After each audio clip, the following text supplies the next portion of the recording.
ሰላም ቤተሰቦቼ እንዴት ናችሁ? ዛሬ እንድንነጋገርበት የምፈልገው አይምሮን የማደሻ ዘዴዎች ናቸው። እነዚህ ዘዴዎች እንግዲህ አይምሮአችንን ጥሩ ካልሆነ አይምሮ ወደ ጥሩ ወደሆነ ነገር የሚመልሱት ናቸው ማለት ነው። ይህንን ቻናል ሰብስክራይብ ያላደረጋችሁ ሰዎች በፍቅር ሰብስክራይብ እንድታደርጉ ትጋብዛችኋለሁ። የመጀመሪያው አይምሮን ማደሻ ሐሳብ ለራሳችሁ የምትነግሩትን ቃል ለውጡት። ለምሳሌ ብዙ ጊዜ የምንለው ነገር አለ። እኔ አልረባም፣ እኔ አይሳካልኝም፣ እኔ በሚሄድበት ሁሉ መሰናክል ነው የሚገጥመኝ፣ የኔ እድል ነው የምንለው ነገር አለ ማለት ነው። ስለዚህ እነዚህን ነገሮች መቀየር መቻል አለብን። ምክንያቱም መጽሐፍ ቅዱስ ምንድን ነው የሚለው? ደካማ ብርቱ ነኝ ይበል ይላል። እንግዲህ ሲቀልድ አይደለም እንደዚህ የሚለው። ደካማ ብርቱ ነኝ ይበል ሲል ደካማው ብርቱ ነኝ ባለ ቁጥር ይበረታል ማለት ነው። ስለዚህ ለራሳችን የምንሰጠው ግምት ከፍ ማለት መቻል አለበት ማለት ነው። ሁለተኛ ደግሞ በምናብ የምንስላቸውን ነገሮች በየቀኑ በአይምሯችን ውስጥ ጥሩ ነገር መሳል መቻል አለብን ማለት ነው። አይምሯችን ውስጥ የምናሰላስለው መጥፎ ነገር ከሆነ እነዛን መጥፎ ነገሮች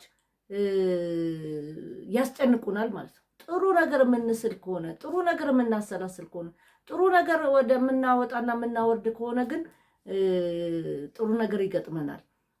አበው ሲተርቱ ምንድን ነው የሚሉት? ቸር ተመኝ ቸር ታገኛለን። ቸር የሚመኝ ሰው ፖዘቲቭ አልቲቲዩድ ያለው ፖዘቲቭ አስተሳሰብ ያለው ሁልጊዜም ከፖዘቲቭ ነገር አያጣም ማለት ነው።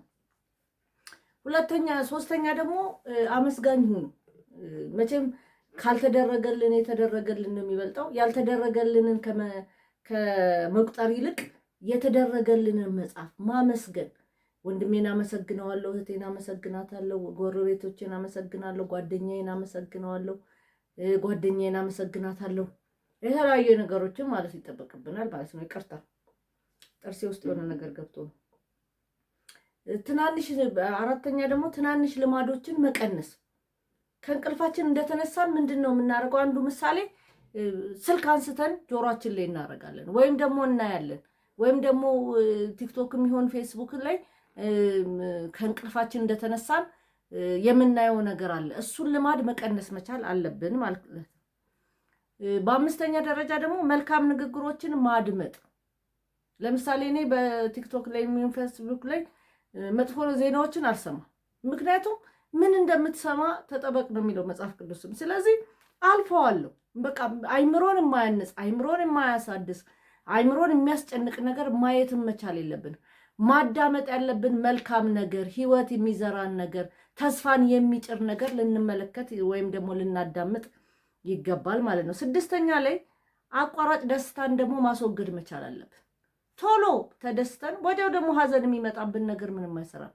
ስለዚህ ደስታው ኮንቲኒየስ እንዲሆን የደስታችን ምንጭ ደግሞ መሰረት ያለው እንዲሆን መጣር መቻል ነው ያለብን ማለት ነው። አንዳንድ ጊዜ አንዳንድ ሰዎች ቶሎ ይደሰታሉ፣ ቶሎ ደግሞ ሲያዝኑ እናያቸዋለን።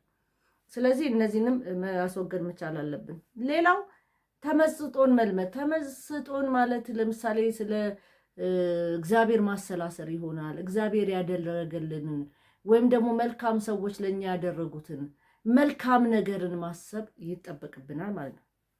ስምንተኛ አዳዲስ ችሎታን መማር ማለት ለመማር ሬዲ መሆን መቻል አለብን። አይምሮአችንን ሊያድሰው የሚችለው ነገር ትላንትና ያልቻልነው ነገር ዛሬ ልንችለው እንችላለን። ትላንትና ያልገባን ነገር ዛሬ ሊገባን ይችላል።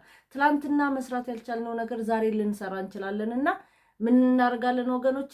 ለመማር ሬዲ መሆን መቻል አለብን። መማርም አለብን። ያንን ነገር ትላንት እምቢ ያለንና በጣም ያዘንበት ነገር ሊኖር ይችላል። እኔ እኮ በቃ አይገባኝም፣ እኔ እኮ ምንም አይነት ነገር መስራት አልችልም ምለው እየሞከርን ድጋሚ እየሞከርን አይምሯችን እንዲታደስ ማድረግ መቻል አለብን። ሌላው ዘጠነኛ ያው ስፖርታዊ እንቅስቃሴ ማድረግ ነው።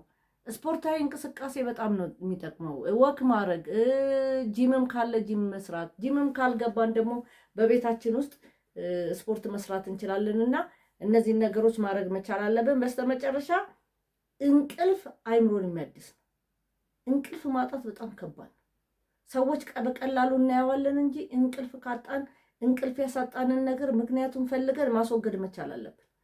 እንቅልፍ አይምሮን የሚያስወግድ አይምሮን የሚያድስ አይምሮን አዲስ የሚያደርግ ነውና ትክክለኛ እንቅልፍ መተኛት ይጠበቅብናል።